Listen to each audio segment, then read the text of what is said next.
Hit that like button and hit that subscribe button, and welcome back to another episode of Walking and Talking and Ride and Slide with your boy, Courtney P. You do not have to kill yourself. Start out walking 5 to 10 minutes in your neighborhood and work your way up.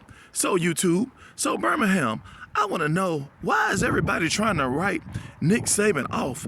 Again, we're talking Alabama football, and I told you guys, I've got to incorporate a little sports, in this Birmingham YouTube channel, in the South YouTube channel, because we love football in the South. We love sports in the South. So I want to know why people are trying to write off Nick Saban. I've been watching, ESPN and Paul Feinbaum talking about maybe the game has passed Nick Saban by.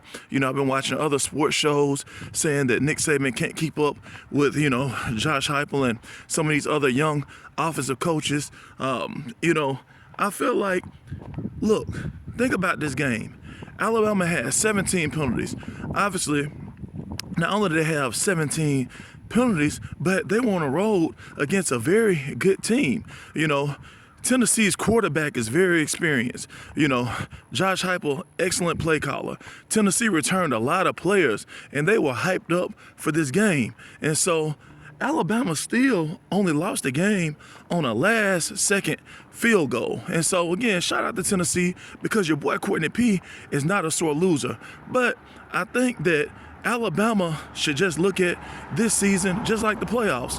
In all 7 of Nick Saban's championship runs, with the exception of the 2020 year and his 1 year at LSU where he won a national championship, Alabama or LSU each had at least one loss under those Nick Saban championships. And so I think it's very important that, every Alabama fan, every fan of college football, period, no matter who your team is if your team is undefeated or have a one loss, basically after the 8th game, it's looked at like the playoffs anyway. So anybody that loses a game from this point on, chances are, they're going to have a tough time making it to the playoffs, or people are going to wonder, what type of team this is, or if this team is deserving of a playoff bid, anyway. So, Alabama's got Mississippi State. Obviously, I think the defense have got to do a better job. So, my boy, Will Anderson, where you at? Jordan Battle, where you at? Brian Branch, where you at? Malachi Moore, where you at? DeMarco Halams, where you at? Defense, we got to have you step up. Henry Tua, where you at? So, y'all got to help Bryce Young out. I look at this game against Mississippi State as gut check time, and I think it's definitely a winnable game for Alabama. Mississippi State throws the ball a lot, and so the defense have got to step up. Obviously, I don't know if Burton is going to be suspended for whatever that situation happened after the Tennessee game, something about a lady getting hit, so I don't know if this is true or not true, but obviously if he faces some type of disciplinary action, I'm hoping to see Isaiah Bond. If you guys look at number 17, if you're an Alabama fan, this young guy, when he's gotten in the game, has lit it up. And, Jermaine Burton, he has not had the season Alabama probably thought he was going to have. Coming in, they thought this guy coming in from Georgia was probably going to be another Jamison Williamson, but, he has not had, a great season. But, again, it's okay. We got other receivers stepping up. You look at what Ja'Cory Brooks is doing on the other side at the receiver position. It looks like he's starting to step up. You got the young freshman, Prentice, number 80. He's stepping up. Cameron Latou, the tight end, he's doing this thing. Bryce Young, he's going to deliver the ball. So I look at Isaiah Bond as a speed guy.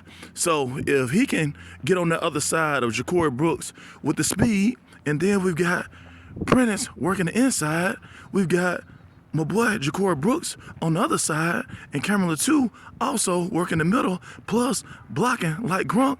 Alabama has a really good chance on offense.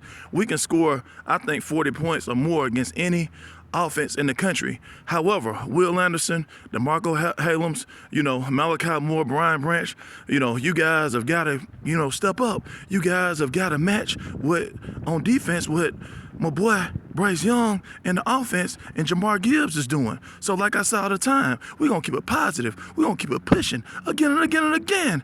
I ain't gave up on Nick Saban yet. I haven't given up on Alabama yet. I believe you guys can bring another championship to Tuscaloosa. I believe you can bring another championship to Alabama. I believe you can bring another championship to Birmingham. And I say Birmingham because everybody knows Birmingham is the real capital of Alabama. We love Tuscaloosa too, but everything happens in Alabama goes through Birmingham. So your boy Courtney P wants to give a shout out to the Alabama football team. I'm still behind you. I still believe we can do this. You know, it starts with Mississippi State this weekend. So it's playoff weekend in Alabama football. So like I say all the time, we're going to keep it positive. We're going to keep it pushing. We're making allies over enemies. Mississippi State, you better be ready. Auburn, you better be ready. LSU, you better be ready. And Georgia, you know you better be ready. Thanks for walking and talking and ride and slide with your boy, Courtney P, the voice of the people, the voice of Birmingham, the voice of the South, the voice of the world. Roll Tide. Thanks for walking and talking and ride and slide with your boy, Courtney P. Roll Tide.